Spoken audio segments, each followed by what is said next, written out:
Valentine's day ದಿನ ಎಲ್ಲ ಕಡೆ ಇರೋ ಭಜರಂಗದ ಕಾರ್ಯಕರ್ತರು ಈಗ ಎಲ್ಲಿದ್ದಾರೆ? ಧರ್ಮೋದ್ಧಾರಕರು ಅಂತ ಕರೆಸ್ಕೊಂಡವರು ನಿದ್ರಿಸ್ತಿದ್ದಾರೆ.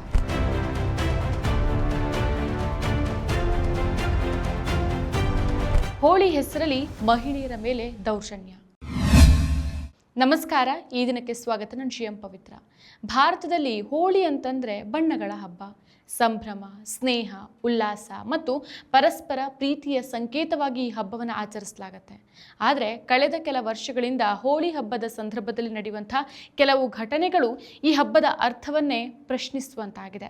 ಬಣ್ಣ ಹಚ್ಚೋ ನೆಪದಲ್ಲಿ ಮಹಿಳೆಯರ ಮೇಲೆ ಅಸಭ್ಯ ವರ್ತನೆ, ಕಿರುಕುಳ ಮತ್ತು ದೌರ್ಜನ್ಯಗಳು ನಡೀತಾ ಇರೋದಕ್ಕೆ ಸಾಕ್ಷಿಯಂತೆ ಸೋಷಿಯಲ್ ಮೀಡಿಯಾದಲ್ಲಿ ಅನೇಕ ವಿಡಿಯೋಗಳು ವೈರಲ್ ಆಗ್ತಾ ಇದೆ. ಹೋಳಿ ಹಬ್ಬ ಬಣ್ಣಗಳ ಹಬ್ಬ ಅಂತ ಪರಿಚಿತವಾಗಿದ್ರೂ ಸಹ ಪ್ರತಿ ವರ್ಷ ಇದು ಮಹಿಳೆಯರ ಮೇಲಿನ ದೌರ್ಜನ್ಯಕ್ಕೆ ಒಂದು ನೆಪವಾಗಿ ಪರಿವರ್ತನೆ ಆಗ್ತಾ ಇದೆ. ಈ ವರ್ಷದ ಹೋಳಿ ಸಂದರ್ಭದಲ್ಲಿ ಸೋಷಿಯಲ್ ಮೀಡಿಯಾದಲ್ಲಿ ಹಲವು ವಿಡಿಯೋಗಳು ವೈರಲ್ ಆಗಿದ್ದು, ಉತ್ತರ ಪ್ರದೇಶದ ಬ್ರಜ್ ಪ್ರದೇಶದಲ್ಲಿ ಮಹಿಳೆಯರನ್ನ ಅಸಭ್ಯವಾಗಿ ಮುಟ್ಟೋ ಘಟನೆಗಳನ್ನು ಈ ವೈರಲ್ ವಿಡಿಯೋಗಳು ಸಾಕ್ಷಿಯಾಗಿ ತೋರಿಸುತ್ತೆ. ಒಂದು ವೈರಲ್ ವಿಡಿಯೋದಲ್ಲಿ ಜನಜಂಗುಳಿಯ ನಡುವೆ ಬಣ್ಣ ಹಚ್ಚೋ ನೆಪದಲ್ಲಿ ಮಹಿಳೆಯರನ್ನ ಅನುಮತಿ ಇಲ್ಲದೆ ಅಸಭ್ಯವಾಗಿ ಮುಟ್ಟೋದನ್ನು ಕಾಣಬಹುದು. ಮತ್ತೊಂದು ವಿಡಿಯೋದಲ್ಲಿ ವಿದೇಶಿ ಪ್ರವಾಸಿಗಳೊಬ್ಬರು ಹೋಳಿ ಸಂದರ್ಭದಲ್ಲಿ ಅನುಭವಿಸಿದ ಅಸುರಕ್ಷತೆಯನ್ನು ಹಂಚಿಕೊಂಡಿದ್ದಾರೆ. ಹೋಳಿ ಅಂತಂದರೆ ಎಲ್ಲನೂ ಮಜಾ ಅನ್ನೋ ತಪ್ಪು ಮನೋಭಾವದ ಆವರಣದಲ್ಲಿ ಕೆಲವರು ಮಹಿಳೆಯರನ್ನು ಅಸಭ್ಯವಾಗಿ ಮುಟ್ಟೋದು, ಬಲವಂತವಾಗಿ ಬಣ್ಣ ಹಚ್ಚೋದು, ಕಿರುಕುಳ ಕೊಡೋದು ಇತ್ಯಾದಿ ವರ್ತನೆಗಳನ್ನು ಸಾಮಾನ್ಯೀಕರಿಸೋಕೆ ಯತ್ನಿಸ್ತಿದ್ದಾರೆ. ಇತ್ತೀಚೆಗೆ ಅನೇಕ ಮಹಿಳೆಯರು ಸಾಮಾಜಿಕ ಜಾಲತಾಣಗಳಲ್ಲಿ ತಮ್ಮ ಅನುಭವಗಳನ್ನು ಹಂಚಿಕೊಳ್ತಿದ್ದಾರೆ. ಹೋಳಿ ದಿನ ಹೊರಗೆ ಹೋಗೋಕೆ ಭಯ ಆಗ್ಬಿಡತ್ತೆ, ಸಾರ್ವಜನಿಕ ಸ್ಥಳಗಳು ಸುರಕ್ಷಿತ ಅಂತ ಅನ್ಸೋದಿಲ್ಲ ಅನ್ನೋ ಮಾತುಗಳು ಹಲವರ ಬಾಯಿಂದ ಕೇಳಿಬರ್ತಾ ಇದೆ. ಸಾವಿರಾರು ಮಹಿಳೆಯರು ಎದುರಿಸ್ತಾ ಇರುವಂಥ ಒಂದು ಸಾಮಾಜಿಕ ಸಮಸ್ಯೆಯ ಚಿತ್ರಣವೇ ಇದಾಗಿದೆ. ಈ ಘಟನೆ ಕೇವಲ ಒಂದು ಹಬ್ಬದ ಸಮಸ್ಯೆ ಅಲ್ಲ, ಇದು ಪುರುಷ ಪ್ರಧಾನ ಸಮಾಜದ ಆಳವಾದ ಬೇರುಗಳನ್ನು ಪ್ರತಿಬಿಂಬಿಸುತ್ತೆ. ಅದರಲ್ಲಿ ಮಹಿಳೆಯರನ್ನ ದ್ವಿತೀಯ ದರ್ಜೆಯವರಂತೆ ನೋಡಲಾಗತ್ತೆ. ಹಿಂದುತ್ವವಾದಿಗಳು ಅಂತ ಕರೆಸ್ಕೊಂಡವರು ಮತ್ತು ಅವರ ಸಂಘಟನೆಯಾದಂಥ RSS ರಾಷ್ಟ್ರೀಯ ಸ್ವಯಂ ಸೇವಕ ಸಂಘ ಈ ಸಮಸ್ಯೆಗಳ ಬಗ್ಗೆ ಮೌನ ವಹಿಸ್ತಾ ಇರೋದು ಇವರ ಮನಸ್ಥಿತಿಗಳನ್ನು ತೋರಿಸುತ್ತೆ. ಹೋಳಿ ಹಬ್ಬ ಸಾಂಪ್ರದಾಯಿಕವಾಗಿ ಸಂತೋಷ ಮತ್ತು ಒಗ್ಗಟ್ಟನ್ನು ಸಂಕೇತಿಸುತ್ತೆ. ಆದರೆ ಪ್ರತಿ ವರ್ಷವೂ ಸಹ ಇದು ಮಹಿಳೆಯರ ಮೇಲಿನ ದೌರ್ಜನ್ಯಕ್ಕೆ ಒಂದು ಅವಕಾಶವಾಗಿ ಬದಲಾಗ್ತಾ ಇದೆ. ಸೋಷಿಯಲ್ ಮೀಡಿಯಾಗಳಲ್ಲಿ ವೈರಲ್ ಆಗಿರುವಂಥ ವಿಡಿಯೋಗಳು ಇದಕ್ಕೆ ಸಾಕ್ಷಿ. ಈ ಘಟನೆಗಳು ಹೊಸದೇನಲ್ಲ. ಪ್ರತಿ ಹೋಳಿ ಸಂದರ್ಭದಲ್ಲಿ ಬುರಾನಾ ಮಾನೋ, ಹೋಳಿ ಹೇ ಅನ್ನೋ ಮಾತುಗಳ ಜೊತೆಗೆ ದೌರ್ಜನ್ಯವನ್ನ ಸಾಮಾನ್ಯೀಕರಿಸಲಾಗತ್ತೆ. ಮಹಿಳೆಯರು ಈ ಬಗ್ಗೆ ಧ್ವನಿ ಎತ್ತಾರೆ. ಈ ಹಬ್ಬಗಳು ಮಹಿಳೆಯರನ್ನ ದ್ವೇಷಿಸೋದಲ್ಲ, ಆದರೆ ಹಬ್ಬಗಳ ನೆಪದಲ್ಲಿ ನಡೆಯುವಂಥ ದೌರ್ಜನ್ಯಗಳು ಸಮಸ್ಯೆ ಅಂತ ಇವ್ರು ಹೇಳ್ತಾರೆ. ಸೊ ಇದು ಕೇವಲ ಭಾರತೀಯ ಮಹಿಳೆಯರ ಸಮಸ್ಯೆ ಅಲ್ಲ, ವಿದೇಶಿ ಪ್ರವಾಸಿಗರು ಸಹ ಭಾರತಕ್ಕೆ ಬಂದು ಅಸುರಕ್ಷತೆಯನ್ನು ಅನುಭವಿಸ್ತಾ ಇದ್ದಾರೆ ಮತ್ತು ಅದು ಸೋಲೋ ಟ್ರಾವೆಲರ್ಸ್ಗಳಿಗೆ ಇದು ಹೆಚ್ಚಿನ ದೊಡ್ಡ ಸಮಸ್ಯೆ ಆಗಿದೆ. ಪೊಲೀಸ್ ಮತ್ತು ಸರ್ಕಾರಗಳು ಭದ್ರತಾ ವ್ಯವಸ್ಥೆಯನ್ನು ಹೆಚ್ಚಿಸಿದ್ರೂ ಸಹ ಈ ಘಟನೆಗಳು ಮರುಕಳಿಸ್ತಾ ಇರೋದು ಸಮಾಜದ ಆಳವಾದ ಪೇಟ್ರಿಯಾಟ್ರಿಕಲ್ ಮನೋಭಾವವನ್ನು ತೋರಿಸುತ್ತೆ. ಈ ದೌರ್ಜನ್ಯಗಳ ಹಿಂದೆ ಪುರುಷ ಪ್ರಧಾನ ಸಮಾಜದ ಬೇರುಗಳಿದೆ. ಅದು ಮಹಿಳೆಯರನ್ನ ದ್ವಿತೀಯ ದರ್ಜೆಯವರಂತೆ ನೋಡುತ್ತೆ. ಮನುಸ್ಮೃತಿ, ಹಿಂದೂ ಧರ್ಮದ ಪ್ರಾಚೀನ ಗ್ರಂಥ, ಮಹಿಳೆಯರ ಕುರಿತು ಸ್ಪಷ್ಟ ನಿಯಮಗಳನ್ನು ಹೇಳುತ್ತೆ.